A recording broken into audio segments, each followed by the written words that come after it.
बिस्मिल्लाहिर्रहमानिर्रहीम। आवाज़ पाकिस्तान के प्रोग्राम मेरी आवाज़ असर नवाज़ के साथ हज़रत जैडुल। नाज़रीन, आजकल जो है सेनेट के इंतखाबात की बड़ी धूम मची हुई है और काफ लीग भी दूसरी पार्टियों की तरह बड़ी इन नज़र आ रही है। खान साहब, सबसे पहले तो मुझे नहीं समझ आ रही कि काफ लीग ने अपना एक जो है कैंडिडेट कामिल अली आगा साहब को सेनेट का उम्मीदवार नामजद किया है। किस बुनियाद पे किया है? उनके पास तो सीटें भी नहीं है इतनी। बिस्मिल्लाहिर्रहमानिर्रहीम। अगर भाई काफ लीग की आप तारीख देखें, सिर्फ एक दौर होगा मेरे ख्याल में पीपल्स पार्टी का बेनज़ीर साहिबा का। उस दौर के अलावा बाकी जब से काफ लीग यानी कि परवेज़ इलाही चौधरी बरदरान सियासत में आए हैं, ये लोग पावर में रहे। मुशर्रफ का दौर हो पावर में थे, पीटीआई हो पावर में थे, नून लीग का दौर हो पावर में थे। उससे पहले भी जब तक ये सियासत उन्होंने की है ये पावर में रहे हैं। और हमेशा इनको पता है, इनको गुरु इनको आते हैं, परवेज़ इलाही साहब और शुजात साहब को गुरु आते हैं कि सियासत कैसे करनी है। शेख रशीद की तरह। शेख रशीद का की और कैटेगरी है, चौधरी साहबान की और कैटेगरी है। और जहाँ तक है अपना क्या नाम है इनका सेनेट के उम्मीदवार, उसमें अर्ज ये है कि इन लोगों का इख्तलाफात चल रहे थे इमरान खान साहब के पास के साथ। आपके पहले हमने पॉइंट किए इसके ऊपर।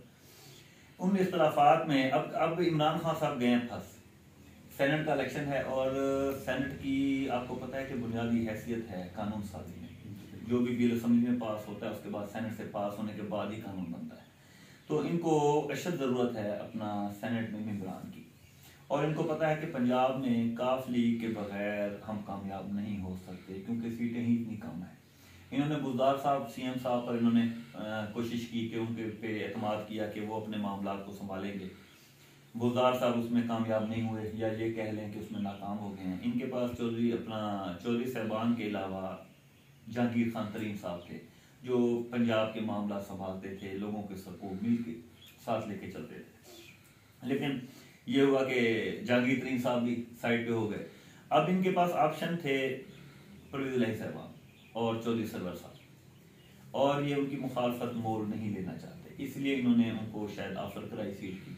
और ये कैंडिडेट भी जो हैं हुकूमती कैंडिडेट हैं और हुकूमत की सपोर्ट से ही बनेंगे। अच्छा, इसका मतलब है कि काफ लीग के जो मुतालबात हैं इमरान खान साहब ने मांग लिए हैं। लेकिन जी अभी सेनेटर तो उनको समझे एक सीट दे दी उन्होंने, बाकी उनका एक मुतालबा बड़ा अहम था मोनिस इलाही की वफाकी वजारत का, जिसमें शुरू से इख्तलाफ जा रहा है।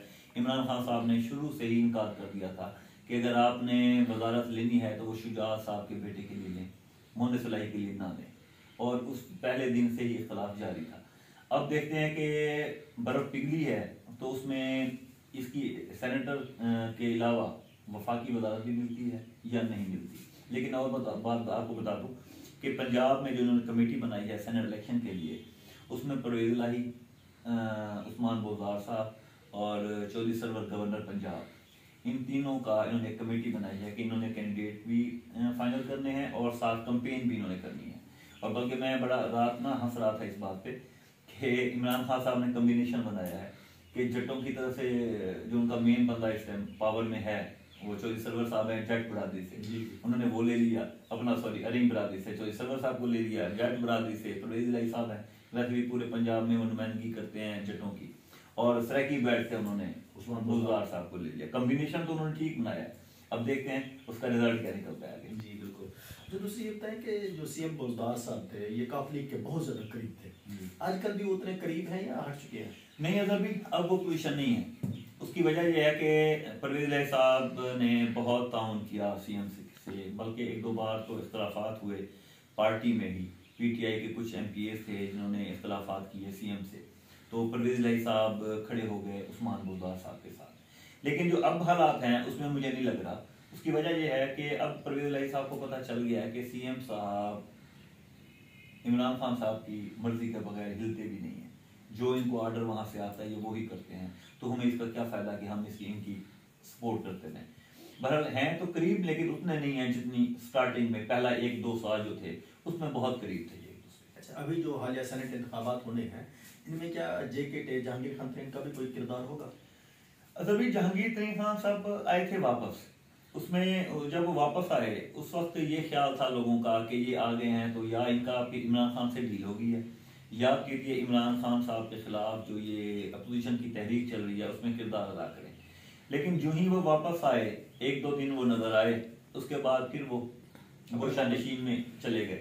और मुझे नहीं लगता कि वो एक्टिव हों, क्योंकि वो बिजनेसमैन है, कारोबारी बंदा है, वो कारोबारी बंदा अपना मफाद देखता है, उसका मफाद इसी में है कि वो साइड पे रहे, क्योंकि केसेस उसके खिलाफ चल रहे हैं। अच्छा, आपके पास ये खबरें तो होंगी कि सुना है कि जहांगीर खान ट्रेन का जहाज एक्टिव हो चुका है, कभी आज़ाद कश्मीर जा रहा है, वहाँ पर भी प्ली बार्गेनिंग हो रही है और पंजाब में भी हो रही है, तो ये क्या कहते हैं आप? देखिए अभी अंदर की खबर है वैसे। देखिए मैं आपको एक बात बता दूं, जहांगीर खान तरीन इन्वेस्ट उस पे करेगा जहां से उसको मफाद मिले।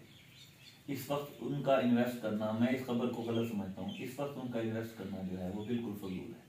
इलेक्शन को कम से कम 2 साल देर है, उससे पहले उनका किरदार इस टाइम आपने देखा है कि कुछ नहीं है। वो इमरान खान से बिगड़ गई, केसेस उनके खिलाफ चल रहे हैं, इंक्वायरियाँ शुगर स्कैंडल वाली चल रही हैं। मुझे नहीं लगता ये खबरें हैं इसमें कोई हकीकत हो, मुझे नहीं लगता। अच्छा, बलदियाती इंतखाबात में क्या पीपल्स पार्टी पीटीआई और जो कॉप लीग है इनका कोई इल्हाक होगा? हाँ जी, कुछ हद तक ये हो सकता है कि कुछ हद तक कुछ डिस्ट्रिक्ट में जो अपना काफ लीग के डिस्ट्रिक्ट हैं उनकी हद तक शायद वहाँ पे पीटीआई कैंडिडेट ना दे, हो सकता है। जी, खान साहब बता रहे थे कि कॉप लीग जो है सेनेट के इंतखाबात की वजह से काफ़ी हद तक इमरान खान साहब से बहुत सारी चीज़ें मनवाने में कामयाब हो चुकी है। जी नाज़रीन।